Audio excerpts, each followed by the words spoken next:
તો આ તરફ અમદાવાદ વિમાન દુર્ઘટનાને લઈને તપાસનો ધમધમાટ પણ તેજ થઈ ગયો છે. એરપોર્ટ એજન્સીની ટીમ ઘટના સ્થળે પહોંચી. અમેરિકન એજન્સીના અધિકારીઓ પણ ઘટના સ્થળે પહોંચ્યા.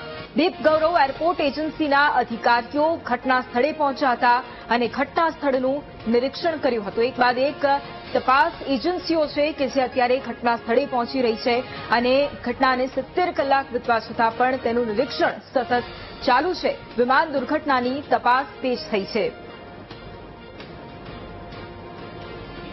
દુર્ઘટના સ્થળે તપાસ એજન્સીઓએ તપાસ તેજ કરી છે અને અત્યારે હાલ યુએસ ડેલિગેશન જે છે તે પણ પહોંચ્યું છે. સાથે જ જે એરપોર્ટ ઓથોરિટીના જે અધિકારી છે દીપ ગૌરવ તે પણ તેમની સાથે પહોંચ્યા છે અને અત્યારે હાલ જે તપાસ છે તે જ કરવામાં આવી છે. AAIBની જે તપાસ છે તેની અંદર પણ અનેક જે બ્લેક બોક્સની અંદર જે તપાસ હતી તે તમામ બાબતોને લઈને પણ તપાસ જે છે તે કરવામાં આવી રહી છે અને અત્યારે હાલ જે એજન્સીઓ છે તે અહીં ઘટના સ્થળે પહોંચી અને તેમના દ્વારા તપાસ જે છે તે કરવામાં આવી રહી છે.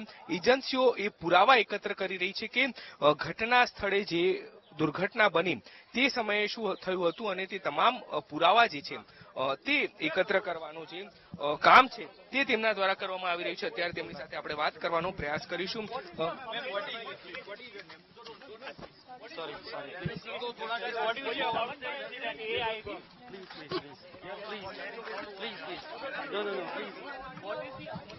તો આ ઇન્ડિયાની જે ટીમ છે તે એર ઇન્ડિયાની જે ટીમ છે તે તપાસ કરી રહી છે અને તેમના દ્વારા અત્યારે હાલ ઘટના સ્થળની મુલાકાત કરવામાં આવી. એટલે કે હવે તપાસ જે છે તે દુર્ઘટના સ્થળે તેજ કરવામાં આવી છે અને તમામ પુરાવા જે છે તે એજન્સીઓ મળી અને એકત્ર કરી રહી છે.